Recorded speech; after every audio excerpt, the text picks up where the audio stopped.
بسم اللہ الرحمن الرحیم نحمدہ و نصلی علی رسولہ الکریم۔ ناظرین، رمضان کے مبارک مہینے کو سارے عبادات میں سے جس عبادت کے ساتھ خصوصی مناسبت اور تعلق ہے وہ قرآن پاک کی تلاوت ہے۔ اللہ جل جلالہ نے اپنے آخری پیغام کو،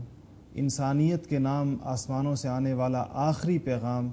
اس کے نزول کے لیے اس مہینے کو پسند فرمایا، جیسا کہ قرآن پاک میں آیا ہے، شہر رمضان الذی انزل فیہ القرآن ھدی للناس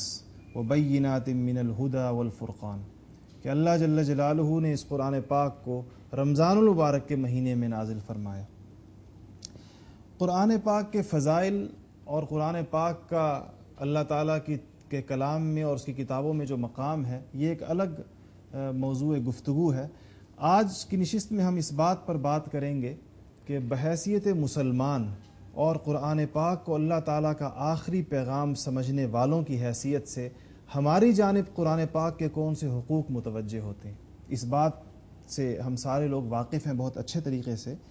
کہ قرآن پاک حضور اکرم صلی اللہ علیہ وسلم کے قلب اطہر پر نازل ہونے والی آخری کتاب ہے، جس کے بعد آسمانوں کا زمین سے ناطہ ٹوٹ گیا۔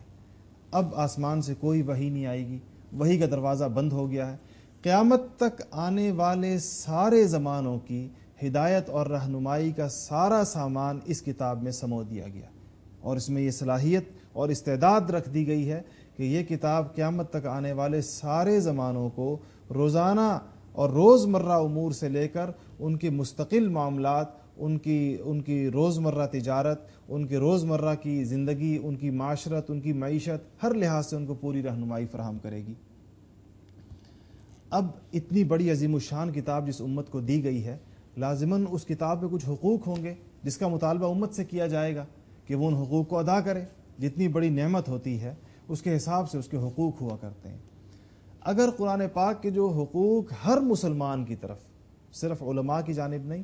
صرف طالب علموں کی جانب نہیں، بلکہ ہر اس آدمی کی جانب جو حضور اکرم صلی اللہ علیہ وسلم کا امتی ہے اور قرآن پاک کو اللہ جل جلالہ کی آخری کتاب سمجھتا ہے، اس کی طرف جو حقوق متوجہ ہوتے ہیں، اگر ہم اس کا اختصار کریں اور بہت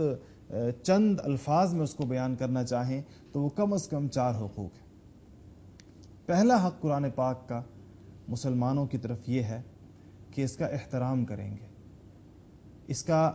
اس کتاب کی جو شائن شان عزت ہے اور جو اس کا تقدس ہے، اس کا ہر لمحے اور ہر آن اور ہر گھڑی اس کا خیال رکھیں گے۔ حضور اکرم صلی اللہ علیہ وسلم کے صحابہ کی جو جماعت تھی، اس کو قرآن پاک کے ساتھ خصوصی تعلق تھا، اولین مخاطبین تھے، نزول قرآن کا زمانہ بھی دیکھا تھا، اس لیے ان کی زندگی کا ایک بڑا حصہ قرآن پاک کے ساتھ اشتغال میں گزرا تھا۔ سیدنا عمر فاروق رضی اللہ تعالی عنہ کے بارے میں آتا ہے کہ جب وہ قرآن پاک کی تلاوت کرنے کے لیے مصحف کو اٹھایا کرتے تھے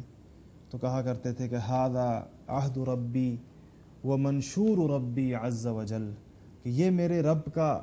عہد ہے اور یہ میرے رب کا منشور ہے، یہ فرما کر اس کو اپنے سر پہ رکھا کرتے تھے۔ اسی طرح ذکر کیا گیا ہے کہ حضرت عکرمہ رحمۃ اللہ علیہ کے بارے میں، معروف تابعی بھی ہیں، مفسر بھی ہیں، کہ وہ قرآن پاک کو جب قرآن پاک کا مصحف کھولا کرتے تھے تلاوت کرنے